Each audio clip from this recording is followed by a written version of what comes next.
Hi, everyone. I'm Connie Ryan. I am the Executive Director of Interfaith Alliance of Iowa, and I am here with you with the show What's Happening, which is our weekly conversation on important issues for our communities across the state. And we just tackle a whole bunch of different kinds of issues each week with a different leader from different organizations and different communities. And I'm really glad that you have joined us today. And I am also delighted that we have Courtney Reyes with us today. And we are going to be talking about pride. And we named this Forever Proud. And I'm going to just stop just a half a second. And Bridget, behind the scenes, will you check and make sure that this is going live while we are here? And then I'm going to just continue on. And I just want to make sure that that is happening. So anyway, Courtney Reyes is the Executive Director of One Iowa, and I am delighted to have you with us today, Courtney. Thanks for being with us. I'm excited to be here. We spend so much time working together on other projects. It's nice to talk about something a little different. Right. I'm sure we'll get to policy at some point, but it's nice to know that this isn't the initial reasoning of being here. Yes, it is. It is fantastic. And I am always glad to do work collaboratively with One Iowa and with all of our other partner organizations that we often do work with. And normally I'm having conversations with Keenan, so it's nice to actually talk with you today. So, yes. So Courtney, I know you've been with One Iowa just a couple of years, but so not everybody maybe knows who you are or your story or whatever you want to share, but tell us a little bit about yourself. Absolutely. My name is Courtney Reyes. I am the Executive Director of One Iowa, and my pronouns are she and her. So I grew up in a little tiny town called Bloomfield, Iowa. If you've ever been there before, it has a very beautiful courthouse and like the best Amish pastries. That's how I can get you to take a road trip there. You may want to do that just for those pastries. But so I grew up in this little tiny town, and we were just chatting before we went live about how that town didn't offer me any sort of queer representation. I identify as a queer woman, and that I didn't see that and didn't know that. So I went along with my life and married my high school sweetheart and had 2 little boys. And then when I turned 30, I came out. And that was quite a transition or announcement when you're 30, and you don't always, it's tough. And so I think that speaks to the LGBTQ community of why we need to be able to see ourselves and have these conversations so we can see ourselves out in public and living our lives. Because I really believe that nobody else had ever experienced this. No one had ever come out in their 30s and had kids. And then the day I moved out of my house, Glennon Doyle is a writer, and she was like a very famous, like I raised kids in the early 2000s or the mid 2000s. So the mommy blogger was a real thing. You like got all of your information on a blog. And this was someone I really looked to, and she came out and said she was with a woman and found the love of her life. And I was like, that is wild. I'm not the only person, because I was convinced I was the only person who ever got divorced and what came out. And so we need to see ourselves. We need to see our stories out and about. And that's one of the reasons why I took the executive director job. Back in 2017, I started at One Iowa as the office assistant. I worked 15 hours a week. They needed a body, and I was like, I'll do it, whatever you need me to do. Because if I'm sure y'all remember a very momentous November 2016 event that happened, that changed a lot of folks' lives. And that's when I decided I wanted to do more. I wanted to give back to the community and use my power and privilege for good. And that's why I started working at One Iowa. And then I just kept, people believed in me. Daniel Zinel believed in me and let me take on meetings and plan events. And I just kept inserting myself into things. And here we are. So it's been kind of a wild ride to come out when you're 30 and then to lead the state's leading LGBTQ organization, and I turned 37 on Wednesday. So it's been a wild few years. Well, happy early birthday. Thank you. And so one of the reasons we wanted to have this conversation is because it is Pride Month. And what I'm hearing in your description is being very proud of who you are and the work that you have done. I don't mean in terms of the work of One Iowa, but the personal work that you have done to be who you are and fully embrace that in your life. And many times folks have not been able to get to that point, have not been able to be proud forever of who they are. And so Pride Month, maybe that's a piece of that. And so your thoughts on Pride Month, what the purpose of it is, and kind of the history behind that. Yeah. So Pride Month really started with the Stonewall riots. So we had other events leading up to the Stonewall riots, some events in San Francisco where there was this pushback to start the gay revolution. And why I believe Pride is so important to celebrate and honor is because if the Black and brown trans folks and out queer folks in New York City on June 28th, 1969, if they wouldn't have done that, I would not be able to be standing here today as the executive director, an out queer Latinx mom. I can keep going on my descriptors, but I would not be able to do that if those folks wouldn't have pushed back and said, no, not anymore. This has to change. You cannot keep up this discrimination, and you cannot treat us this way, because we know that the Stonewall riots were pushing back on police brutality, which I think it gives me the goosebumps to think about, is that we're still dealing with that in a different light in our time right now. And so Pride has always started as a protest, and that's, I think, how I embrace Pride. Because I believe a lot of the day that my existence is protest. Me being joyful and having being married to a woman, and we have our 2 little boys that my wife has just embraced from my previous marriage. Like, us showing up and being joyful and experiencing life and challenging situations for people, that is Pride. And because it's protest, it's us showing up in a world that is not meant for us. We are not cisgender, straight. We are cisgender, so we have that privilege, but that's our power, is to keep advocating for the Black and brown trans woman who started the revolution so many years ago, because I'm nothing without them. So I believe that I stand on the shoulders of those giants, and that's why it's so important to honor their history. But it also motivates me to keep going, because when in 50 years, I want my kids to look back and say, like, oh, this was 100 years ago, but look how far we've come. Because our movement has moved pretty quickly when you look at movements.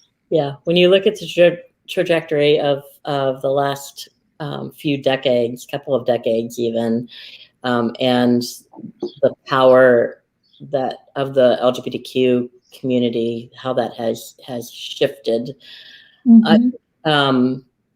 Pride events have every right to celebrate that movement, honor the history, honor the folks, as you said, that you're standing on, the shoulders you're standing on, but also celebration of being able to fully embrace who you are as a person, and not have that harm happen, except that we know that harm is also happening. And we seem to have, there has been great progress, but we as a society seem to be circling back also to some really harmful things. And what are you seeing? As the leader of the largest LGBTQ organization in the state, what are some of the things that you are seeing? Yeah, that's what's so, I think, heartbreaking to me is the folks who led this fight are 50 years ago are being just absolutely destroyed by our state and our country. To have over 300 anti-LGBTQ bills introduced in our country, and then really those targeting transgender individuals, that is where it makes me keep wanting to fight and keep moving forward, because the folks who started this, the reason we have marriage equality, the reason we have workplace protections, if they didn't start that fight, we could never have those things, and they're still being discriminated against and murdered. Black trans women are being murdered at an alarming rate. Black trans women have earned about $10,000 a year annually. So just the quality of life, these folks, we need to continue to fight for them and fight alongside them, and not just speak for folks, because we have to, as a country, we had all of this terrible attacks on marriage equality, right? Like it was attack on being gay, it was an attack on marriage equality, and now we've moved past that. I think last week Gallup came out and said 70% of the GOP supports marriage equality and like generally LGBTQ people being married. That's great, but now we're just attacking the trans community. And then once we get more rights for trans folks, what's next? And so I don't ever believe that this will be over, and it will be continuously that we have to keep fighting for equality. We're not asking for extra. We just want to be treated with respect and dignity, and being able to live our lives without fear of being harmed or discriminated against in our workplaces, at restaurants, like wherever. We just want to be able to show up and be the best that we can be. Yeah, I often say that we as a society are really good at othering groups of people, and as you said, you know, we move from one group to another. Sometimes you see that in immigration work of which immigrant group is being targeted Yes. at any given time, and when we kind of sort of figure it out on one group, then we just move on to the next. And I think you're exactly right that because progress has been made on marriage equality, so then there's another group to kind of target, or other issues to target.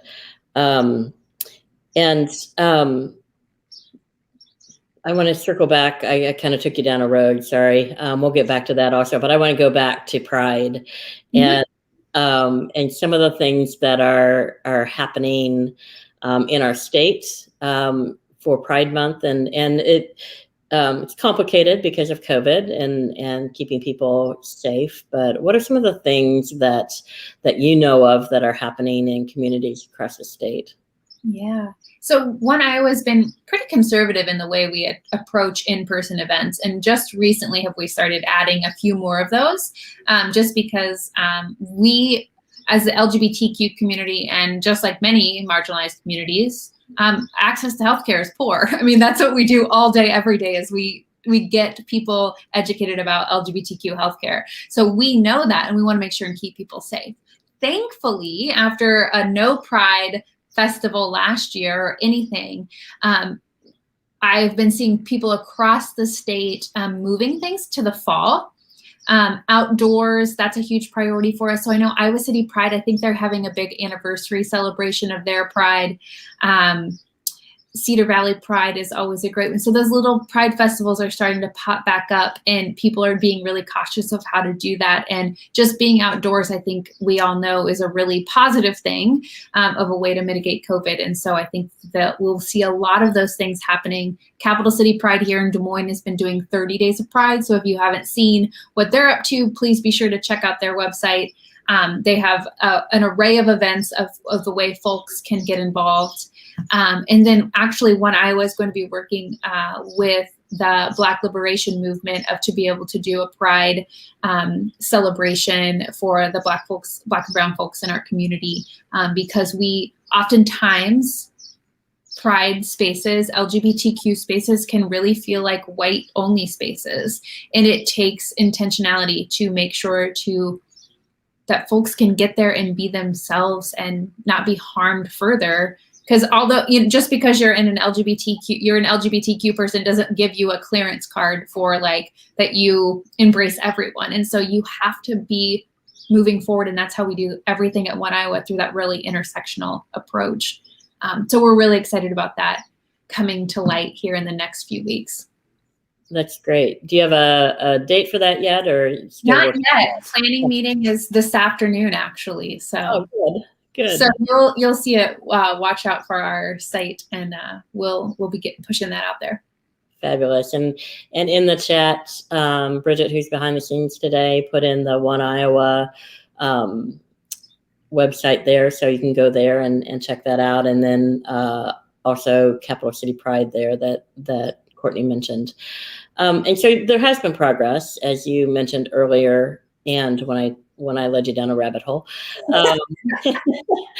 And marriage equality is often named in that, and that is certainly very important to be able to have the same rights and responsibilities as anyone else when you choose the person that you love. Mm-hmm. And just wondering, beyond marriage equality or within marriage equality, like what does that bring for folks in terms of progress and rights and things that we've made progress in over the last decade or two? Yeah. So I think what's really interesting about the marriage equality fight is that felt like this very tangible goal that we were working for, right? Like we were like, yes, that was the reason One Iowa started in existence, is to get marriage equality in Iowa. And so we've had marriage equality here in Iowa since 2009, where the rest of the nation caught up in 2015. Which is incredible, right? Like we were third in the nation to have this amazing and progressive school of thought. And you and I, who spent a significant time at the Capitol, we're wondering like what happened. But we know that didn't come with equality, though.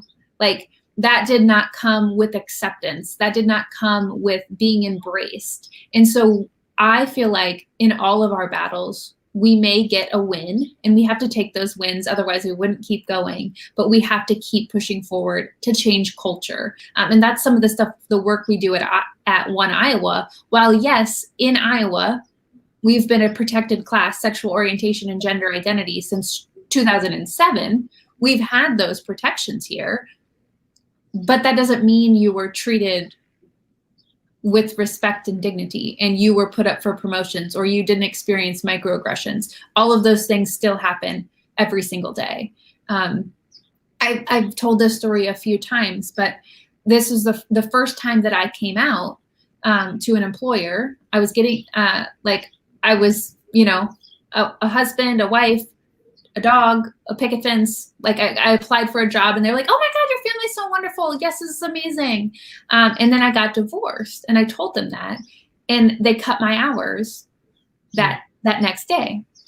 And then a little bit while later, I came out, and I never got put back on the schedule. Mm. So you can deduce some things there, but I did not have the emotional capacity to fight that. Like, that's illegal. Like, we know that's illegal. But it's like, oh, well, we just don't have room for you on the schedule. Oh, we'll get back to you next week. Oh. And you think, like, this can't be happening. But it's happening all around us. And I have power and privilege. Like, I have that, and that happened to me. And it's happening all the time in our state. And so that's where we love those wins. We love those big wins. And for our organization, that was easy, something to work towards, something tangible. And now when I say One Iowa improves workplace culture, that's not quite as sexy. But oh my gosh, is it so important that we can be our best selves, and that trans and non-binary folks can show up to work and transition on the job or do whatever makes them feel to be their best selves. And then when we have anti-trans legislation introduced, it's like we're just fighting this like huge barrier of how do we make our state more inclusive. So those are the things that stick out to me, is that we have those wins, and how do we keep moving? Joe Biden, in his first speech to the nation, talked about transgender Americans. That's incredible. Like, that's never happened before, right? When I was reading up this morning, not until like 2015 did a president even say the word transgender. Yeah. So like, that's the wild things. But, and what else are you doing to make sure that trans folks are not being discriminated against? And how do we get healthcare for everybody? So it's this always thank you, and we're going to keep demanding equality. Yeah, the intersectionality of, we always think of terms of intersectionality of different communities, but it's also the intersectionality of all of the issues of life and how that is impacted. And so, yes, as you said, we can have a win on marriage equality, which was critically important, and not only in the state of Iowa and other states, but also at a federal level. But it is also parse that out of, what are people, what's the reality people are living in their day-to-day lives, and making sure that they know what their rights are. And that's a piece of the work that you all do of making sure people understand how strong the Iowa civil rights law is. Yeah, and that we're constantly fighting to protect that, because there are attacks to chip it away all the time. Another one that comes to mind, again, we've had those workplace culture or workplace protections in place, but not until the summer of 2020 did the federal Supreme Court rule for job protections, public accommodation protections for sexual orientation and gender identity. And so that means our neighboring state of Nebraska, if you didn't live in Lincoln or Omaha, you could show up to work on a Monday morning after being married to your best friend, love of your life, who happened to be the same sex as you, post your pictures on Facebook, and the next day they could fire you for literally being gay. And that was last year. So there's no way you can tell me that our country is on board with everybody being their best selves at work. And so it's been a really interesting time to be the leader of this organization, because we don't have that one really tangible thing to be fighting for. Yeah. And so we have had a number of challenges in the state legislature, and just want to remind folks, and Bridget put in the chat, if you have questions, please put those or comments, please put those in the chat, and hopefully we'll get to them before the end of our conversation. But just write those in there, and we'll be able to see them. But we have had a lot of challenges, and each year the number of pieces of legislation seems to grow. This was the largest number this year in the state legislature, with 15 specifically targeting LGBTQ, some specifically trans. And you want to walk through, you don't have to do all 15 bills, but walk through some of the attacks and challenges that we're seeing. Yeah. First of all, let's celebrate that all of those 15 bills were stopped due to an incredible coalition. Keenan Crow of One Iowa, they are an incredible coordinator and navigator of all of these spaces. To partner with folks like you and other community partners, we also built out an incredible business coalition to help stop that, because our voice, it's just us up there waving our pride flag. Oh, yeah, this is your issue. You're worried about it. I need more power. Right. And that's where we went for businesses, because it's not good for the growth of our state. It's not good for our state. So some of the bills that were introduced, one that we're always told will never pass. I never say never, because I just don't believe that.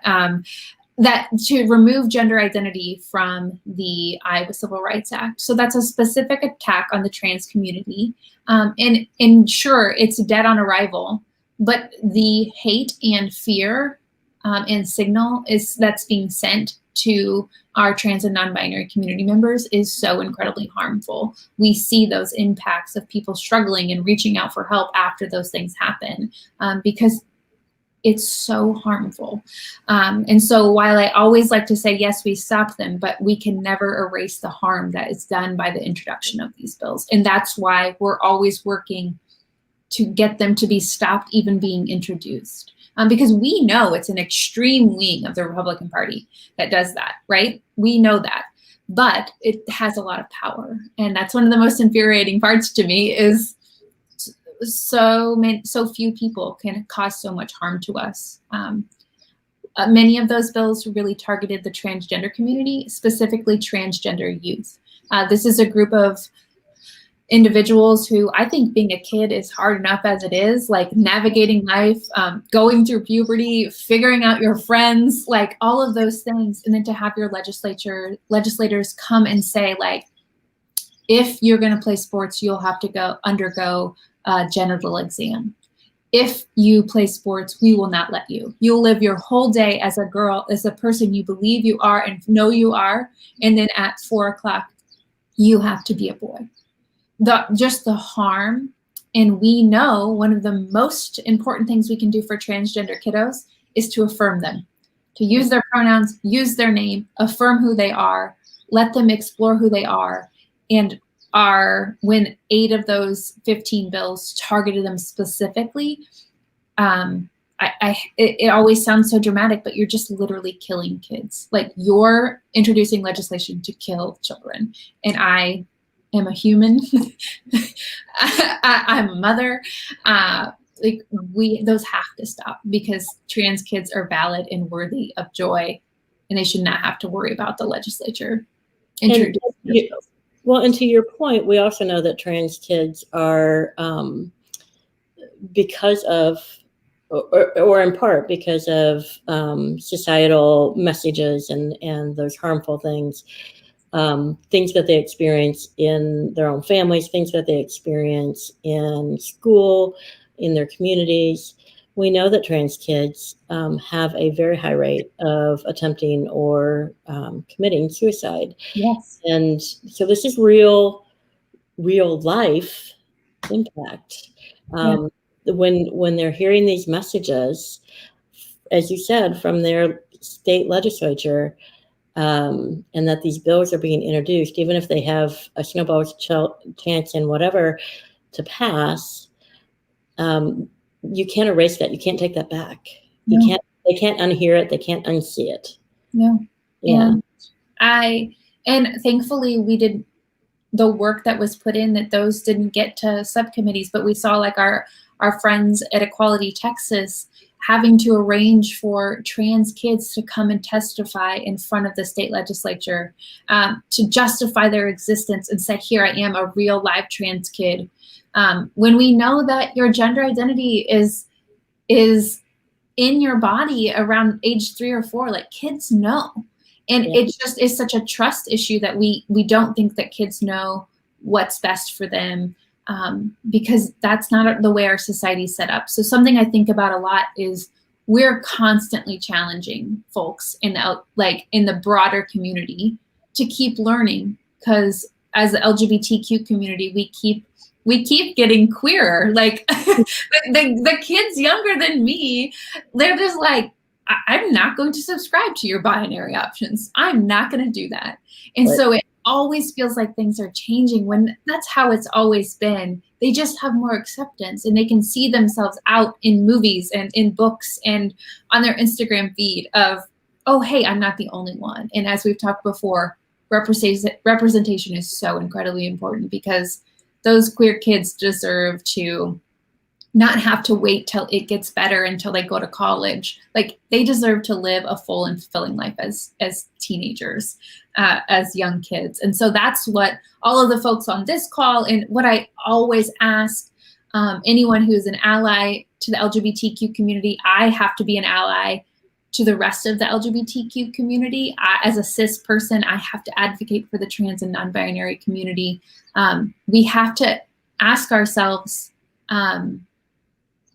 would my trans friend feel safe in this space? Like, maybe I do because I'm a cis person, but like, what's the next step? And then who do I talk to about that? Hey, where's your gender neutral restroom? Hey, I noticed that you have this signage up that's transphobic. Hey, I heard this joke. Like, we have to be working so hard because those trans and non-binary kiddos deserve a really good life. And I'm hopeful that the work at One Iowa right now is going to make it so they have an incredible place to work because they demand it. Like, I'm an elder, or also known as, I just found out, a geriatric millennial is what I am, which is wild.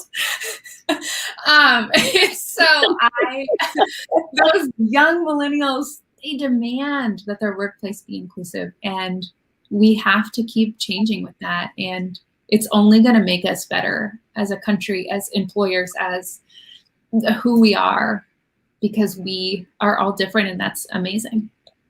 Well, and that gives us hope when they are so demanding, and I mean that in a positive way. Mm-hmm. It brings us hope of where our society can be and likely will be in the future. Yeah. As that generation moves up. But in the meantime, there's a lot of pain and work, pain happening and work yet to do in this field. And so I'm forever grateful for the work of One Iowa that you all have done over the last, 14 years or so, I think. Yeah, 2005. When you said that, like, there's a lot of pain, that's also what pride is to me. That mm-hmm. Pride is that we get to talk about the things that we mourn, and our heartache and our pain, and we get to celebrate the goodness that we bring and how vibrant our community is, because oftentimes the stories that are told about LGBTQ people are terrible, horrific things that have happened. And one of the things that, this is not that tangible thing we can do, but we just have to tell more joyful, positive stories that's happening in the LGBTQ community. And it's one of my favorite things about Pride Month is that we get a lot of corporations asking us to come in and talk to them. And I will, of course, talk about the heartache, but also, like, this is what we have to offer. And I'm hopeful to people on this call, corporations, that they ask us to come in, not just during June, because we exist all year long. We are in workplaces all year long, and right. We are living our lives here all the time. And we're everywhere. We're not just in metropolitan areas. We're in rural Iowa, where maybe we don't see ourselves in other people. And so that makes it more important that we're telling stories, and joyful stories, and success stories, and seeing queer leaders in positions of power. Like, those are the things that we need to keep working for. I had this same conversation back in February with some leaders about Black History Month, and that don't just celebrate Black History Month, don't just ask us to speak during this month, but it really is year round. And we decided to use language around with this group around, use it as a catalyst. Yes. Yeah. Fully embrace Black History Month. Yes, fully embrace Pride, but use it as a catalyst to continue the conversation and to have the movement forward. I love Kim Callahan's comment on Facebook, back to your point about being a geriatric millennial. And Kim says, what does that make me as a card-carrying member of the Gen X? So, you have, in these fights, you have to have a lot of humor. So that's you really do. Yeah. So thanks, Kim, for the comment. Melissa Sternhagen says, I'm the pastor of an open and affirming church about an hour east of the metro. Resources away from urban areas are very hard to come by. How do you see us expanding our efforts to reach out to the very rural areas and those of us in LGBTQ plus community who often feel isolated or disconnected from the larger LGBTQ plus community. So I think that's a really important important question and conversation of reaching out beyond just the metro areas in the state. And so your thoughts on that? Yeah, so we are a statewide organization at One Iowa, but we know that things happen here, right, in Des Moines, and we're really expanding to how to impact rural Iowans. Know that we're able to train you and like offer resources to your community. We're always building out our resource guide, so it includes more than just metro areas. Actually, training healthcare providers in rural Iowa is one of our major priorities, because we know we can't have trans folks, non-binary, LGBTQ people in whole driving 90 minutes to a healthcare provider. So that is a priority of ours. We actually just brought a new person on staff, and his focus is rural Iowa. So we are doing work around that, and always happy to help. If we could do an LGBTQ 101 at your church, would be a really cool option. But knowing that the resources on our website don't just stop in Iowa City and Des Moines, those are statewide, and we're always trying to build that list out, because we need affirming people, support services for the trans community. I think of like laser hair removal, things like that. We can't just have one in Des Moines. We need those sprinkled all throughout. And that really comes from training. We're not asking people to be experts. We're just asking people to be aware of the LGBTQ community. How do you affirm their pronouns? How do you affirm their name? Because we know that gets tricky. Legal name, correct name, insurance, it's all messy, but we can do it, and we can be really helpful. So those are some ways. We have some rural Iowa queer working groups that are doing some really cool stuff too. So if you don't subscribe to our newsletter, please do so, and that's a great source of information. But reaching out to me directly, we can get you connected with some resources. So that's a great question, because we are everywhere. Queer folks are everywhere. Things personally I would love to see: queer people running for office, LGBTQ people running for office, getting out there, city council, school board, water and soil conservation team, whatever it is, we need those LGBTQ voices heard, because that's how we start to change things up in those smaller communities. Yeah, and I think sometimes people forget the boards and all of that are at the local level. Like we hear a lot about, statewide electeds and legislature and kind of the higher levels. But those local level folks who make decisions that impact people on a day-to-day basis are really important, and having representation is really critical. So I'm glad that you lifted that up. I would say that for Interfaith Alliance of Iowa, we were started because of LGBTQ issues, and continue to do that work in partnership with One Iowa and other organizations. And we are actually also looking at how do we have a better reach into the rural community.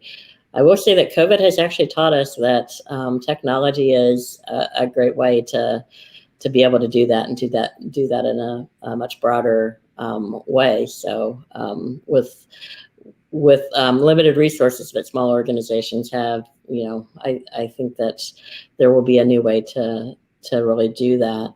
I totally agree. We plan on keeping a hybrid model to all of our events. It pushed us into an accessibility challenge that we needed to be looking at, and we just didn't. It was like, no, you need to show up. And that doesn't just impact LGBTQ folks, but socioeconomic status, ability, all kinds of things. So if we can, you're joining from an hour east of the metro, like if this would have been in person, maybe you couldn't swing that. So it's really nice. Yeah, and just looking at the comments, Bridget put in there the link to the One Iowa's newsletter, and then Bob says, let me shamelessly plug PFLAG. You can form a group in rural areas like we did here in Mount Pleasant. So another great organization to have in your community, and particularly for smaller communities, that can be a great way to build relationships. Courtney, Other things, you mentioned a couple of things, but other things that communities across Iowa can utilize Pride Month to help move their communities forward and the conversation forward, other ideas that you might have for folks? Yeah. First shout out, hey Bob, nice to, I can't actually see you, but he is so active and I love the work that they're doing down there. I think attending Pride events is really important because the communities are going to be having these. And so going to those events, but not centering yourself if you're not an LGBTQ person. And so really you're there as a support and that letting LGBTQ people shine. And don't use this word lightly, but not policing people, like their behavior and how they're expressing themselves. I think that's really important. Other ways I think we can really move communities forward is through the public library. Advocating that there are LGBTQ affirming books in your library. That is such a safe space oftentimes for queer kiddos. That I think that's a really cool place to get involved. But then one of the ways that's most important, and I truly believe in using your power and privilege for good, is if you're at a meeting or you're on a planning committee, looking around at the table and asking yourself, are there other people that are different than me having these conversations? And if not, how do I get them in the room? And maybe sometimes that's giving up your seat. That happens at my work. There's just sometimes that I'm not the best person to be on that panel. Like this fit for me today, but I'm not afraid to send somebody else because I know that message needs to be heard with a different lens or voice. And so making sure that we're keep putting people in the room, but not only putting them in the room, actually listening to their suggestions, feedback, in hard conversations, and then paying people for their time. We can't suggest it enough that you need to pay folks for the labor that they're putting in, which is hard sometimes, but remembering when we have marginalized folks show up in rooms and do work for us, that's labor and it's hard and it's emotional. And so those are things to keep in mind. And then my very last final, what I want every community member to do is when a person speaks up and says that, hey, I saw this injustice, something happened. I'm telling you how this doesn't feel right. This could be more affirming. Say out loud in that meeting with that person, I agree with them. I see what you're saying. That has to be really hard because if it's only me speaking up, it's just me waving my pride flag. But if I say something and put myself out there and 10 other people in the room are like, yes, that's unacceptable. We need to make that change. Something will happen. But if it's just me that says it, they won't. Happens to me all the time. People will text me, oh my God, thank you for saying that. That was so important. Don't text me. Say it out loud. Don't DM me on Zoom. Say it out loud because we need support and we need people with power and privilege to speak up. Yeah. And that happens all the time with people who are marginalized and whatever the group is. And so those, as you said, those of us with power and privilege, whatever that power and privilege is, use it for good. Use it for good. Yes. Yeah. I did want to clarify something. I keep using the word queer, and I identify as a queer woman because my therapist would say you hate being put into a box, which is so very true. And so that label fit for me, that queer, not straight, it's an umbrella term oftentimes, but that's a reclaimed term. So that term up until about 20 years ago was used as a slur.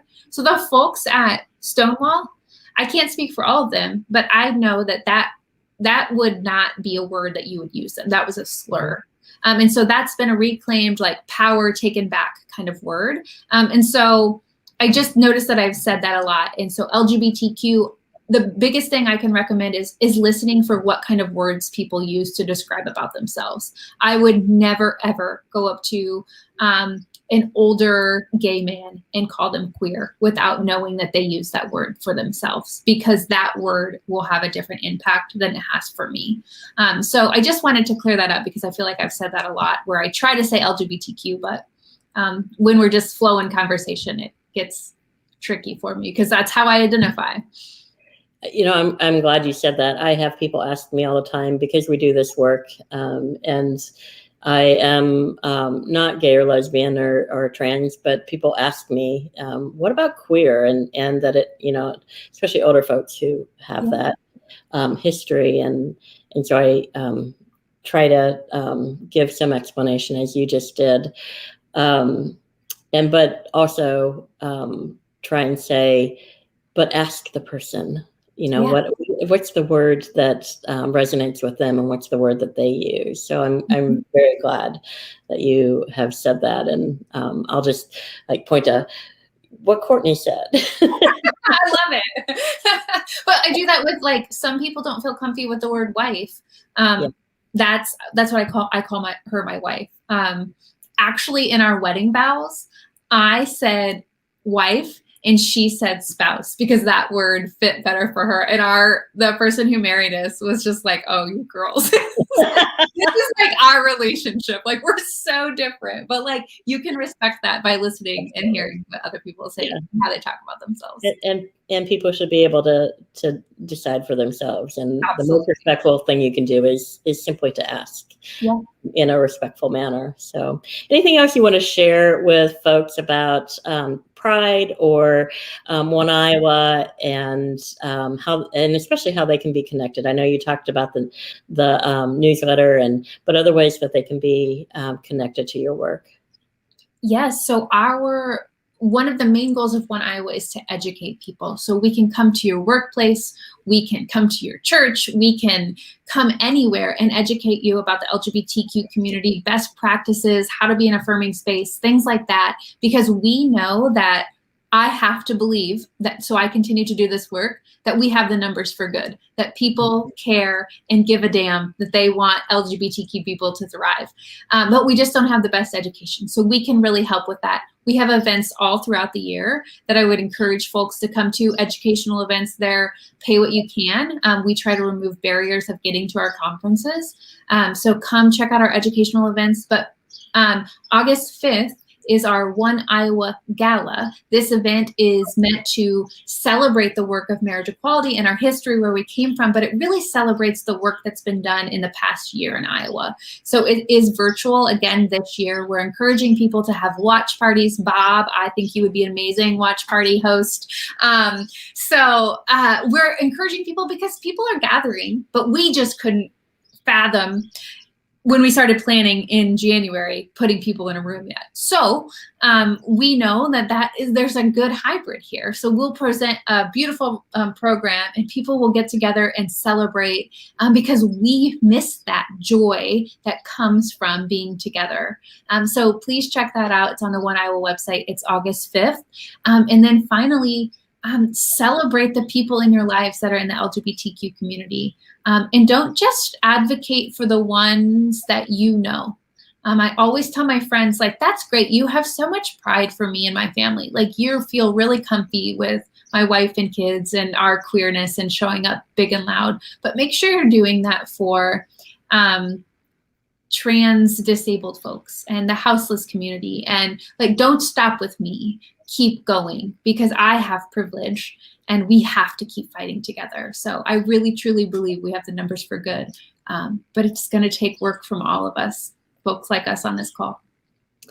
Yeah, I am with you, and I echo what you're saying. I think we are on the winning side and the side of justice and the side of where our society is headed. So I am grateful to be in partnership with you and Keenan and all the folks at One Iowa. Grateful for your work and for always being that voice for good on LGBTQ plus issues and also on a broad spectrum of other work that you partner with each and every day. So thank you for all of that. Thanks for being an incredible partner. Thank you. And thank you to everyone who is watching on Facebook or on YouTube. Really appreciate you spending some time with us and hearing about Pride Month and Proud Forever and all the good work that One Iowa does across our state. And if you are watching and you're not connected to Interfaith Alliance of Iowa yet, hope you will do that. You can sign up for our weekly emails as well. And you can do that at our website, interfaithallianceiowa.org. You can also find us on social media, Facebook and Instagram and Twitter. So hope you'll check that out. Thank you again, Courtney, for being with me. And my new kind of mantra at the end of these is that if you please register to vote. And if you are already registered to vote, please help somebody else register to vote. And for now, stay safe and be well and take care. Thanks, everyone. Thanks so much.